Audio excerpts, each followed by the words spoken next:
was certainly worth a go from Brown. Oh, it's in! What a moment for Wimbledon! Hippolyte, the goal scorer!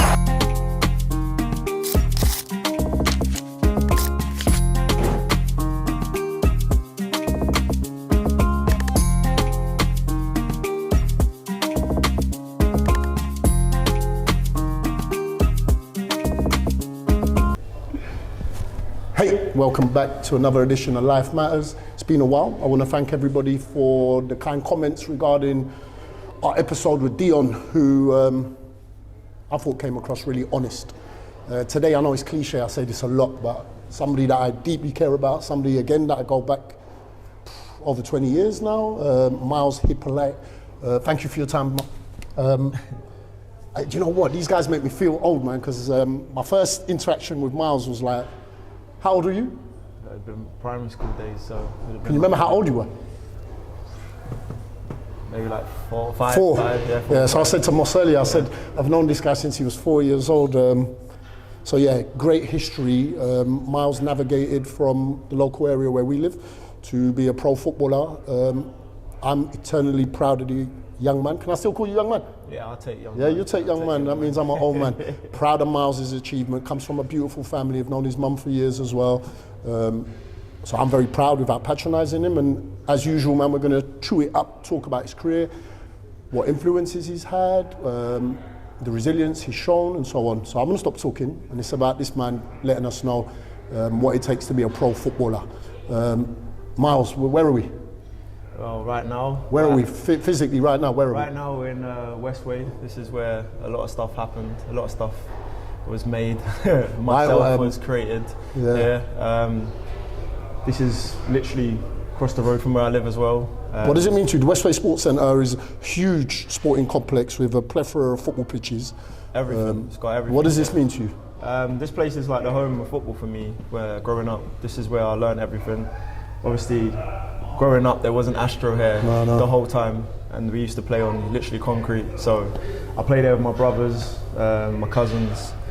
You spent a lot of time just off the cuff playing? A lot of times here. We used to, funny enough, now we sit in the building. We used to climb the gates to get into the building. So it's very different being here, but it's surreal. Did it play a pivotal role in kind of giving you that enthusiasm for the game? Yeah, no, 100%. I think I learned so much. I think the one thing I always say about Westway and growing up playing, let's say street football for example, is you learn the physicality and you learn how to deal with different elements. And what I mean by that is the way the ball's going to bounce, the way another player moves, because you play against so many different types of characters. Whereas when you get into academies or so on, you play against quite scripted, it's clean players. 3 points up for grabs. Brown, Seddon on his outside, first time in towards the far post, hammered in, top finish, Myles Hippolyte. And on New Year's Day, that was a wonderfully taken goal by Myles Hippolyte. Where did it all start for you, for your love for football, or your identification that I can do this? Love for football would have probably started, I think it's just generally kicking about with your friends, literally just going day to day playing with your friends, your boys, watching football on TV. But I think obviously in primary school was where I kind of found that love for it a lot more. I think that's when a lot of times where you came into play and had a big role at the start as well, with regards to seeing me play firstly and identifying he's got something, whether you need to hone that in or whether you just need to let him be himself and see if it comes true. It was something of many years ago having that conversation. You were, for me, right, Myles shut me down if this could be. I passed the ball to him as a 5-year-old and you trapped it with the outside of your left foot on your right side and chopped it onto your left side because he's only got one leg. And then he put a lovely pass into me at 4 years old and I'm like, wow. But I didn't have the profile that I have now in terms of my coaching and so on, so I didn't really know what to do with that. I didn't want to be out of place because I was relatively new at the school as well. I don't know if you remember this. Your nan collected you. You won't remember this. You was 4. She always used to. Yeah, your nan used to collect you on a daily. Yeah. She collected you, and I didn't want to do this in front of the head teacher because I thought it's not my place to do this. I followed your nan just a little bit along Oxford Gardens. I was like, sorry, nan. This young man just showed me something earlier on we got to get him coaching. I don't know where or how, but speak to mum. He needs to be coached, because what he could do with that left foot just like that. And then you joined the Westway, and then it just went. I'm not saying I need credit for that. That's neither here nor there. Right. But I remember it. I'd rather some money, to be fair. But I just remember it, and it's what I call it. And somebody else said it in a previous podcast. It's kind of a golden moment. I really like when I look back. I fondly of that, man. From there, signed up to the Westway. Is that your first? Yeah. So I think from that situation, from there, I signed up for Westway, started playing Westway here, just doing training now and then. I think it was easy because it was obviously across the road. Yeah, on it was your easy doorstep. for my family No doubt. And they were quite comfortable with me going across the road. So I trained here quite often. I think as time went on, my brother, when I was playing Westway, I think they had an open trial or something like that at Westway. Okay. For QPR. Yep. And it was on the big pitch, which I remember. And my brother always remembered this story. He was like to me, I think he had rid by on his bike, seen they had an open trial. He just said to me at home, he was like, look, they have an open trial. I don't know what you're doing, but look, this is probably your opportunity. How old were you at this time? Oh, maybe like 8, 9. Okay. He was like, I'm gonna call you, I'm gonna come pick you up and we'll go over there. So he literally picked me up, went over across the road. He literally spoke to the guy, just said to him, look, I know you lot probably got your setup, whatever.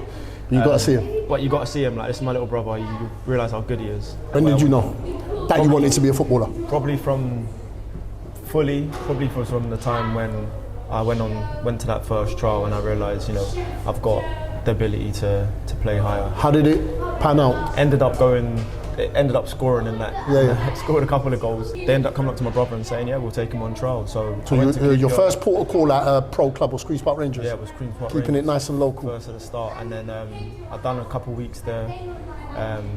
Again, I think a lot of differences is when you go from Sunday League to then student academy structure. I think that's the biggest thing that was a big change.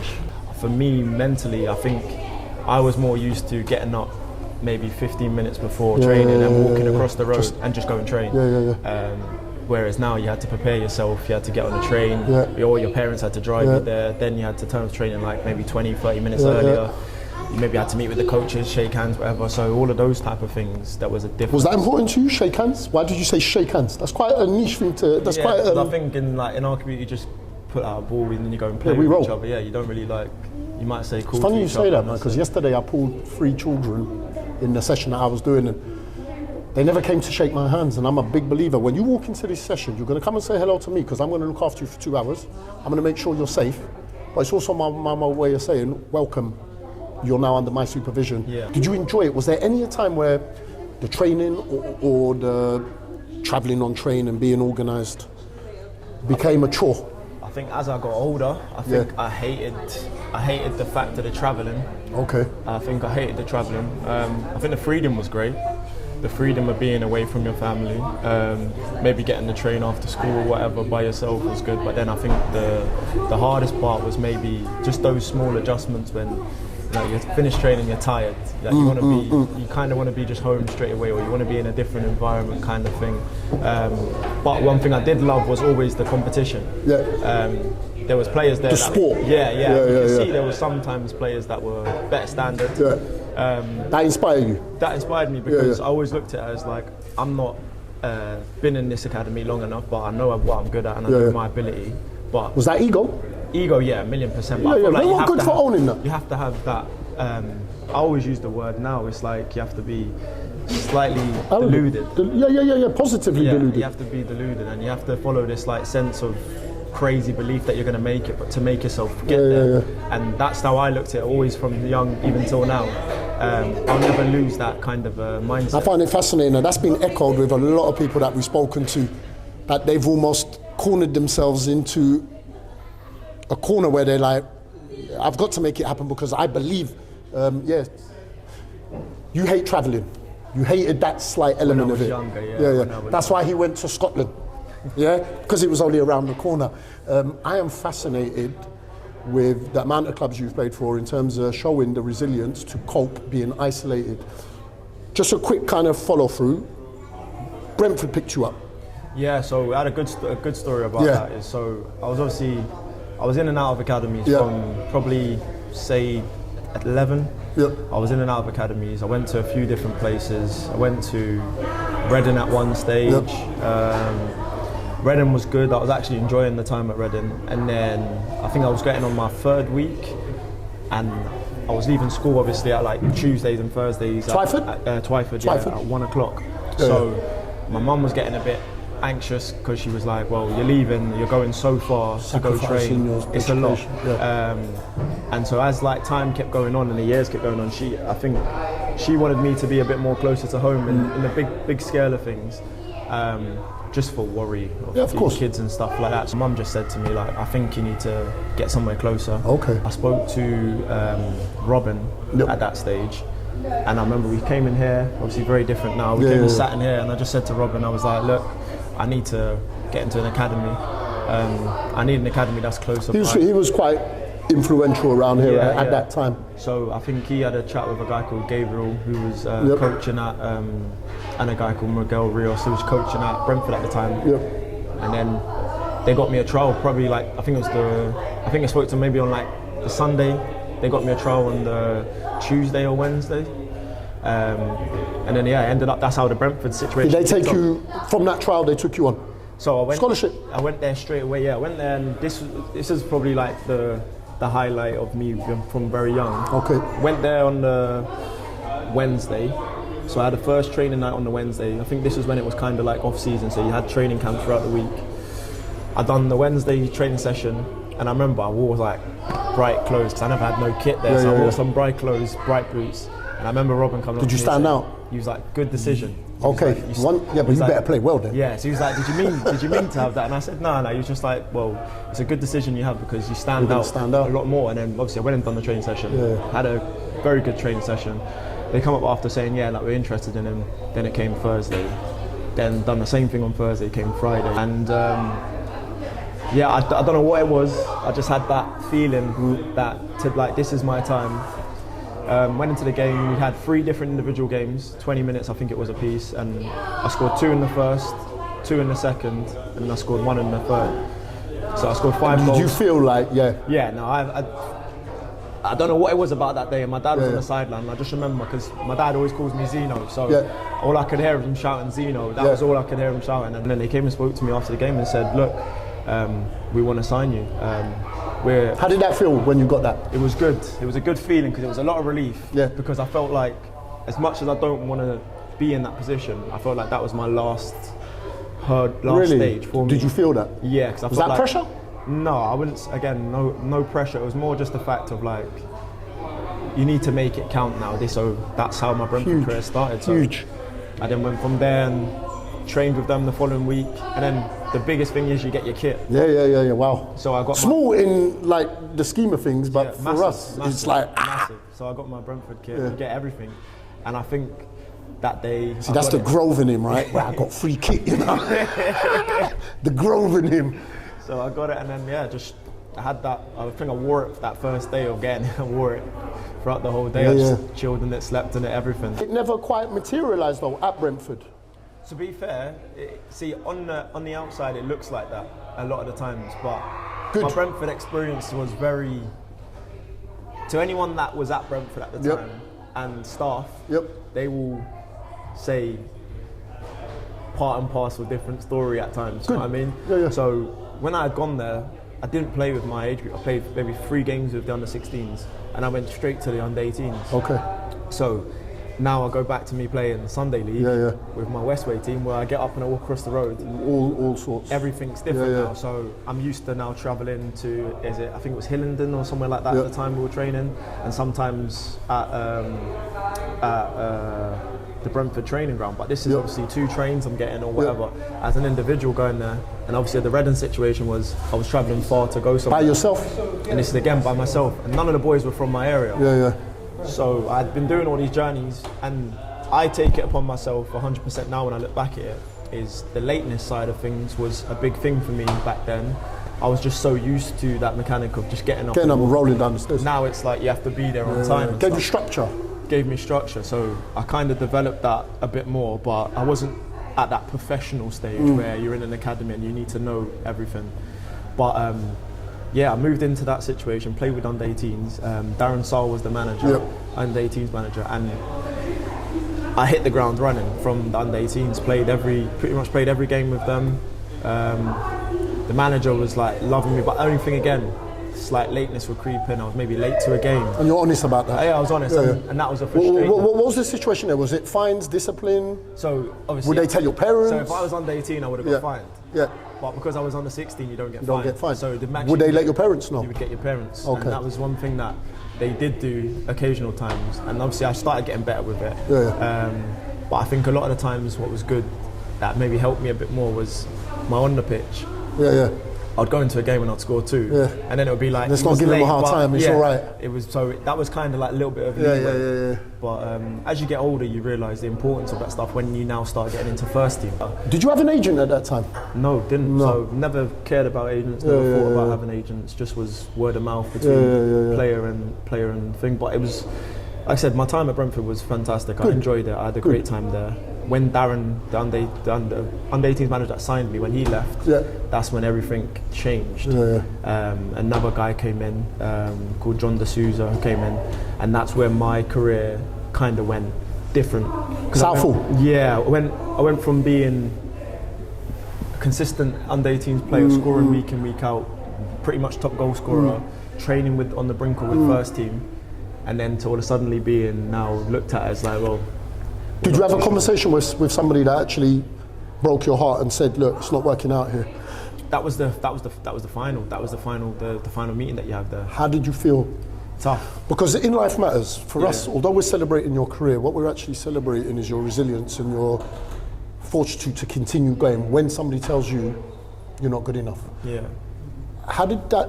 What did manifest? Like, how did you deal with that?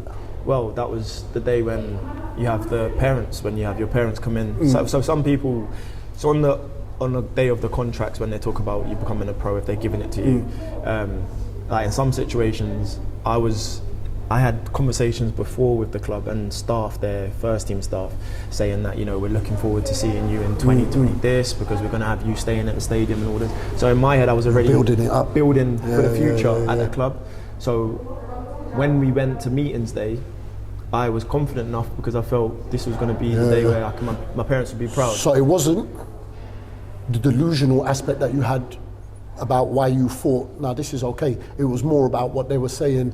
We're looking forward to working with you in a year, 2 years. Yeah. So I had that was always being projected, and it was like, get better at these stuff, and you're going to be full sense of security. So when we went into the meeting, I was completely baffled, bamboozled by what had happened. So I had my brother and my dad there. Always remember, it was like dad was on my left. My brother was on my left, my dad was on my right. We had 5 of them sitting in front of us, all under 18s, all the Aussie, all technical. They were all. That's quite daunting, man. It was a big occasion, and they all sat in front of me, and then we had the conversation, and the first thing they started is like, and I don't think I've never sat in meetings like this before, but they've just said, ability-wise, he's the best player we've got for his age group. He's unbelievable. Like, we have so much ability in him, but and it was like, it's a very big but. His attitude and behaviour is the reason why we're worried and taking that risk and keeping him with the first team and stuff like that. So they ended up in that meeting saying, we're going to have to let him go. Was there tears? Funny enough, I held that all back. But my brother, like how you're sitting there and your legs going, my brother was sitting like that. But my brother knew what had been going on beforehand with regards to the setup of what was going on at Brentford. Was there disappointment as a parent from your dad's side about the fact that you're not being released for your technical skills, you're being released for something that, if we're honest, you could fix quite easily? Yeah. Was he angry with you? My dad said it in the meeting. And what did he say? And now when I get older, I think back at these occasions and look at them. My dad just said, so you're releasing him not because of his ability, because of his attitude and behaviour. So it's not something that you can work on to get him through. And they were like, we just feel it's gone past that. Was he disappointed in you? Because of your timekeeping? No. Really? No. He was more disappointed in the fact that I was a young player and that I'm starting out my future and I don't have someone who I'm not getting coached or guided into it. I'm just getting told, you need to be better at that. Don't get me wrong, some players are younger, I hear you. instantly it clicks with them and they just know they have to do that. But I feel... we forget that it's a journey of a young boy. I think as I got older and when the Brentford disappointment happened, and then all the avenues that I was going down was being shut down, academy-wise, that's when I think it all hit me that, is this what you want to do? And then that's when I had to make that decision, do I want to stay here or do I want to go up to Scotland? But fortunately a man, Lee Bullen, was the guy that put me in touch with someone up in Scotland to go play at Livingston. It coincided with you having to mature and grow instantly. Massively. Yeah, because I went on trial at Sheffield Wednesday. Yeah. And again, same story, 5 goals, scored 5 goals in the trial match. And Lee Bullen, he had a conversation with me, who was the under-21s manager. He said to me, you've been brilliant, but we want to sign you. But again... Did your reputation follow you? For the clubs previous to that. Shit. But he said that wasn't a bother for him. He didn't care about that. He saw ability and he saw someone that opportunity. But he said to me, I've got a better opportunity that you might want to go in and test out, because he was Scottish himself. And he said, there's a club in Livingston in Scotland. Here you will earn this amount of money and you might not get into the first team because you're going on 21s. But there's a chance for you to go up to Scotland, you'll go straight into first team. The league there, you're going to have Hearts, Hibs, Rangers. Big man, massive. It's going to be a tough league for you, but you'll get first team appearances and you'll get more money, you'll get all of this. So I was like... So the sporting project spoke to you. Behind all of that, how did you deal with being isolated in Scotland, away from your family, away from your friends? Training, how long does training last each day? Yeah, about an hour to an hour 15. So professionally, you're working for an hour and a half, and then you go all day. Yeah. How did you cope with that? So when I first went up there, I lived in... So Livingston is, if anyone knows Livingston, it's a small town, city. It's close to Edinburgh. But I went up there, the manager that signed me, John McGlynn, who I call him Uncle John. Wicked. Great guy, very good guy. Took me on trial. I played in the first game, and then I think I went up there Thursday, Friday. They offered me a contract on the Saturday, and he was just like, I know you're young, you're going to be new to all of this. I just want you to feel Did he look after you away from the football? So this is the first manager that I've ever had that I would say has gone above and beyond to make sure that I'm comfortable in an area that... Would he check on you in the evening? Well, I've never heard a manager pick you up from the station before. No, so when I landed, he picked me up from the station, dropped me there, took me to training, dropped me back home. You were more than a footballer to me. Yeah, they put me into digs as well. So I lived with a family, the Marinellos. They were lovely people. I lived with them for a year. They looked after me. He used to pick me up in the morning, the manager, take me to training. I don't know many managers that would do that nowadays anyway. I suppose that will make you feel comfortable and at ease and then be able to then perform and then go the extra yard for him. Exactly, and that's what I always felt for him, and that's why I've always called him Uncle John. I've always kept in contact with him. Wicked. And I was isolated by myself. So what would you do in an evening? Nothing. Literally, I would go home. Probably the person that probably got me through the majority of this was my cousin. We spoke every day, played FIFA, all the games. I kept in contact with him that way. Did you enjoy your time up Scotland? I enjoyed it. Yeah, I think first year was tough. First 6 months was tough. You go through them stages of wanting to. What was the first club? Livingston. So I'd done a year with Livingston. First season, we won the cup in the first season, League Cup, and then the second season, I decided that I wanted to kind of branch out, do my own thing. Got my driving license then. Done it up in Scotland, which was the smartest. Was it easier? Thing. So much easier. Empty roads. So much more easier. Got my car and everything like that. What was the next club after that? Stayed at Livingston until the 6 months mark, and then the manager got sacked. So that was when the change of personnel came in, and then that's when I think I started seeing what mature football's like, and seeing what penny drop. Yeah, what other stuff goes on within football, how managers are put under scrutiny and stuff like that, and the reality of it. The reality, which you don't really see when you're under 18 and younger. You only see it as you get older. So that's when I started seeing like pressure being put on because you're not maybe winning games and then you're getting sacked, and then a guy that you respect and the guy that's helped you is not there now. So, but he still has a mortgage to pay and a family to look after. Exactly. So I understand it so much more as I've spent time there, and then luckily enough I had done well there, and I've still of an age where they were they were like, well, do you know what, we can take a chance on him. So a few clubs are interested in me, and that's when agents started coming into play in my second season at Livingston. So I'd done that 6-month spell, and then January came. We had a discussion in January. They were like, they want to go this way, and they want to go that, and I was like, okay, quite happy for that. An agent got involved who I played with, and then he became my agent. And he just said to me, look, there's a team called Falkirk that's interested in you. What are you thinking? And at the time, Were you keen on staying in Scotland? I was. Well, as a family, we had an idea that 2 to 3 years. That's what we wanted to stay there match. So you had a long-term plan? Yeah, it was 2 to 3 years and come back. Ended up staying for 5. Yeah. 2 to 3 years was the idea, and then went to Falkirk. So from Falkirk, I don't want to reel them off without kind of giving them enough credit. So you had a good time at Falkirk? Falkirk was probably the best time I had in Scotland. My reading and kind of, I remember keeping tabs on it as well. Falkirk was good. First season was some good games. We done very well as a team. Playoffs in the first season. Just missed out, unfortunately, to Kilmarnock. And as a human being, you found yourself? Yeah, no, 100%, 100%. And also off the pitch, I had a lot more. At the time, I was more secure as well because I had found someone else up there, so it made life a lot more easier for me. How long were you at Falkirk? It would have been 2.5 seasons altogether. Well, 3 seasons actually, because I joined halfway through the season. So 3 seasons altogether. Is that your longest stint at any club? Stockport would be my longest stint, but it matched it. It matched it. After Falkirk? Falkirk, I went to. So Falkirk, a manager came in, went to St Mirren. St Mirren, yeah. But that whole situation, I didn't want to leave Falkirk because I actually was home there and I felt comfortable there. And I felt like we'll get into the stage where we were going to get promoted and we were going to be at the top league. And then a new manager came in, and that's when everything just went complete. And that's when I saw the complete opposite side of how football can be. Did you ever feel disheartened at any time? Yeah, when the new manager came in, because he basically just said, I'm not having you. You lot are not good enough. Yeah. And everyone that had success, because we had been playoffs every season. Yeah. And he went, you're not good enough, we're getting a new setting. And then I left, went to St Mirren, won the league with St Mirren that season, and then that team went down. So I felt even more, even more disheartened by that. It didn't need to be like that. Sorry, it didn't go down.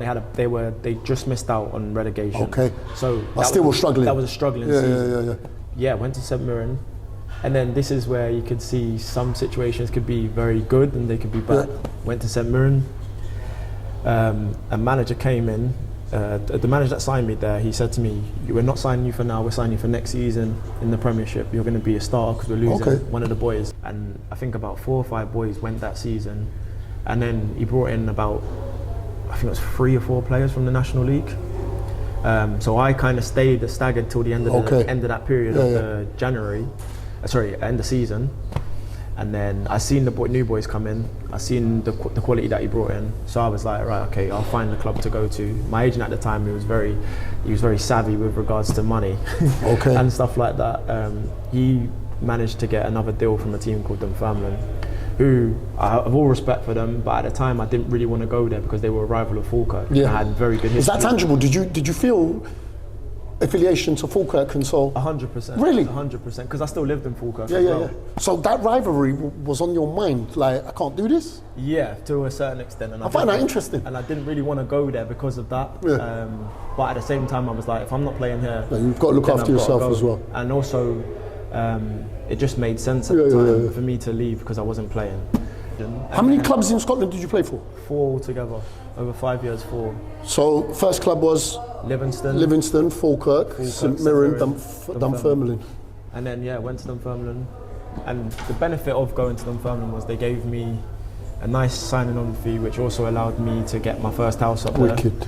So I bought a house up there straight away. Good man. I remember calling my dad. I was like, "Dad, look, I've just come into a nice bit of money. What should I do?"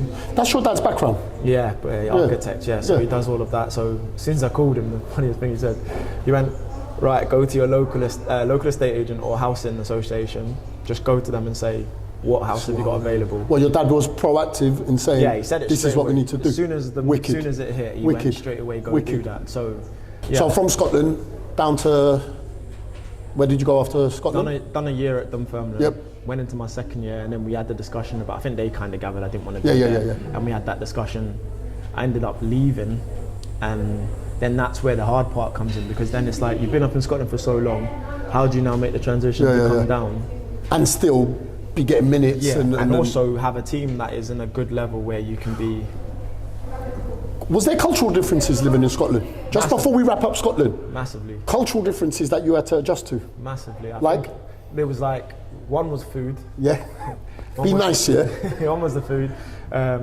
I think, obviously, in the area that I lived at the time, Falkirk, I don't think there was many players of colour or people of colour that was in How did you deal with that? As I say, it was different. Were you conscious of that?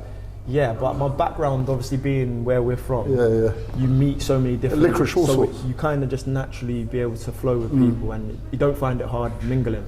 So I found that quite easy, but at times it would be hard when maybe certain things were said and they didn't really understand how the context was of it. Did you encounter anything sinister? Yeah, once or twice. And that from the terraces, or? When I was at Falkirk, and funny enough, Dunfermline was the team that one of the fans had done something racist in the crowd. I didn't see it at the time, but how did you deal with that as a human? Only when I left the pitch and then the police had said, this is what's happened. That's the only time I really registered in my mind. Okay. And did you buy it off? The difference with me is when I hear stuff like that, I think you're a very laid back guy. You're not an angry man. Nah, I just think you're not educated, and I feel like you're from a background where you don't know people, so you just assume certain things without actually getting to know. So you actually credited his limitations. Yeah, you understood him. Yeah, I was like, you're a big man for doing that, man. Through is like you're limited, and what I see in you is limited. When you open your mind so, up, man. we're all very equal and we're very much the same. It's a very mature way of seeing it, though. Yeah. No, you have it's a very mature way of seeing it. And I remember he got suspended from his job, and he was a chef. He worked in the top what, you actually found out personally about him? Yeah, it was in the newspapers and everything. He was a top chef and everything like that, and he got done. I think it speaks volumes about what your parents have instilled in you to see it like that. It's very easy to kind of match that with rage and be like, and whatnot. So for you to detach emotionally and kind of be like, no, you're limited as a human being is massive reflection on your parenting and you as a human being, man. Yeah. No, it was an eye-opening experience, and I think also that was why another big reason why I didn't want to go to Dunfermline at the time. But it was whatever, and you learn, man. Yeah, it's all a life journey, man. That was like me coming back down south. So coming down south, Stockport? No, I went to Yeovil. Yeovil? Yeovil was first. I remember you at Yeovil. Because my old manager, I remember you at Yeovil. Darren Saul was there. Is that a green kit, no? Yeah, green kit. Green kit? Yeah, white. I remember you in a green kit. I remember So I went from living up in Scotland to then living in Somerset, which is the countryside pretty much.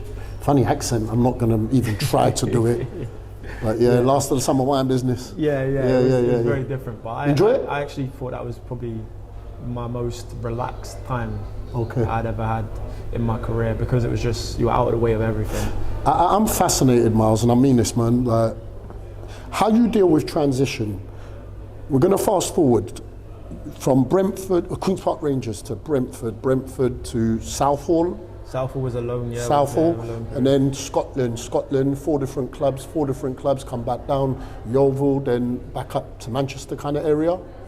The way you've dealt with transition and kind of adapted in all parts of the UK, I think we take that for granted. You're a footballer, so you put a rucksack on and you crack on. But as a human being, especially in inner city boy, I do this a lot. Take my hat off to you, man. I hope you identify that, man. That's great resilience to go. And at no point, I'm done with this, man, travelling. I just want to be next to Westway and Grove. That's a huge quality, man. You need to be commended for that, man. Yeah, but I think I look back at it now and I think I've probably dealt with a lot in the sense of travelling wise, and I'm now very calm to it and I'm used to it. We've got a lot of footballers, especially from our local community, that if they were given a trial in Reading, that's long, that's far. Yeah. I ain't going. I'm not going, that's Reading, man, that's long. No, you know what? You went to Scotland, man. You went to all corners of the UK to pursue your dream. Yeah. And in Life Matters, this podcast that we do, man, it really is about what does it take to pursue your dream, man. Yeah, no, definitely. And you've shown that resilience, man. Definitely. No, it's what I wanted to do. It's always what my life goal was. Is football a job or a passion? I think when I was younger, it was a passion. It was a hobby. I think as I turned 19, 20, when I didn't get my pro that I wanted there at Brentford, that's when it became a job. Has the profession made you cynical about the game? Yeah, because you see so much. You see so much, and you see some things that you can't even control. No, of course. And you get it at every situation. I think I always say this with regards to normal life and football, and even like normal jobs. Football is so much more, in my eyes, so much more diverse with regards to how you have to mentally, how much it challenges you. Because it's like, the way I always look at it now is like, I'm training every day, Monday, Tuesday, Wednesday, Thursday. Well, you're constantly looking for somebody else, validation from somebody else. And that's scary. I don't have that. And most people in our profession, we're not judged every single day. You guys are like actors. You know what? You go to an audition and it's make or bust, man. But somebody else is judging you every single day. That's what I say. You train every day, and then for the Saturday. So I said, imagine doing that every 10 years, 12 years. And then you don't play on a Saturday. You've never let that beat you down though, man, which is tremendous. So yeah, I think that's one thing I've definitely matured at more now, is that, you know, handling disappointment a lot better, and understanding that it's just the way sometimes it goes, and the only thing you could do to be better than that is just keep working away. It's admirable that to deal with the disappointment. That key word, it's resilience, man. It's a great quality. Fast forwarding, and you've had great moments at Wembley Stadium. You then end up at Wimbledon. Yeah, come back. Wimbledon is kind of got a soft spot for Wimbledon, because obviously the previous Wimbledon team disbanded, got destroyed, if I'm honest, man. Yeah, massive. Relocated to Milton Keynes, which when we say it out loud, is bonkers. You're now at the reincarnated version of the Dons. The original Dons. The original Dons, South London stuff. That's what they do. You've had a great time there. Yeah. Iconic moment for me. Again, I kind of nudge my children and be like, I used to teach this guy when you scored that volley at Wembley to get your team promoted. Yeah, man, massive. I think iconic. And again, very, very proud of Myles having those kind of moments. Well, that was certainly worth a go from Brown. Oh, it's in! What a moment for Wimbledon! Hippolyte, the goal scorer. For me, they're the moments that kind of validate all the sacrifice you've done your whole career. 100%. For those kind of moments, man. And I hope, and I know that you should take great pride in what you achieved. Happy time? Yeah, happy time. I think me coming back, I think when from leaving Stockport, I think I had a lot of success there. And then when that time had all come over, because I had an injury there, and that kind of sent me down the path of, right, okay, you have to look elsewhere.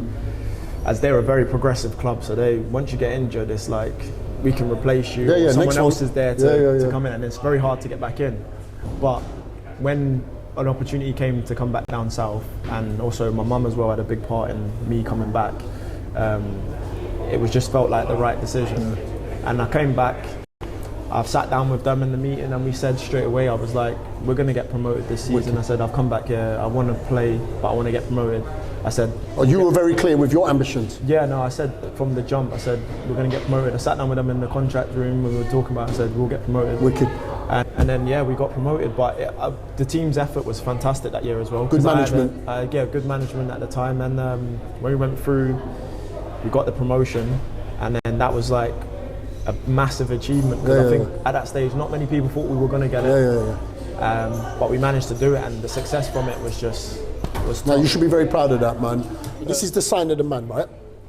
Myles will come and visit our school, his old primary school, every time he was on off season. And I've actually got a selfie with Myles over the years, every year. He'd come to the playground, he'd spend time with the kids, he'd come and say hello to us. He would also take kind of like interest in where his old teachers were and stuff. So I think that speaks volumes for you, man, because you've never forgotten about where you grew up, so to speak. Give me 3 things that you would kind of like, if you had a panel of children there waiting to be footballers, 3 words of advice, 3 words of wisdom. 3 words of wisdom. Yeah.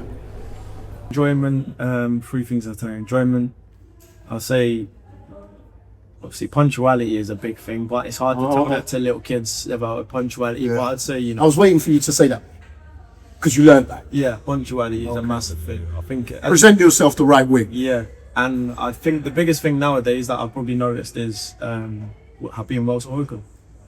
And you are very well spoken, man. And I mean, being able to hold conversation. Why is that important? Because I feel people take you a lot more serious, and when you're proving your point, or if you have a point, which in football happens a lot, when you're proving your point, if you're talking to a manager in a certain way, or even contracts, and you talk to them in a certain way, Perception can change. Perception can change.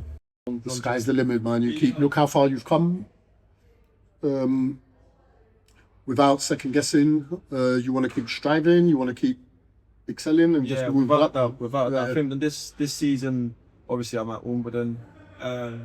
We'll see what happens in the next year or next seasons or two, and see where I go from there. But I definitely want to keep pushing on. Well, you will do, because your track record speaks for itself, man. The way that you navigated through your career will set you in good stead, man. We wish nothing but the best for Myles, man. He's a true representative of Ladbroke Grove area. We're very proud that again, I use it as a tool when I'm teaching to say, look, there's the evidence right in front of you. Myles was going to come and visit and say hello. And he came in and gave us a shirt, signed it up, put a few pictures up. So the children walk past that poster every day and it inspires them, man. So I want to thank you for those kind of moments. I want to thank you for the time you've given us today. It's been wicked catching up. And also for me to get a little insight into, some of the stuff I didn't know, man. And it's not easy living up in Scotland, being isolated by yourself, man. But like I keep saying, without repeating myself, you've shown substance in getting through that, man. Yeah, try it. So Myles, my guy. We're proud. We're proud. If anything that Myles has said resonates with you, drop us a comment. If something that I've said you disagree with, drop us a comment. Like, share, subscribe.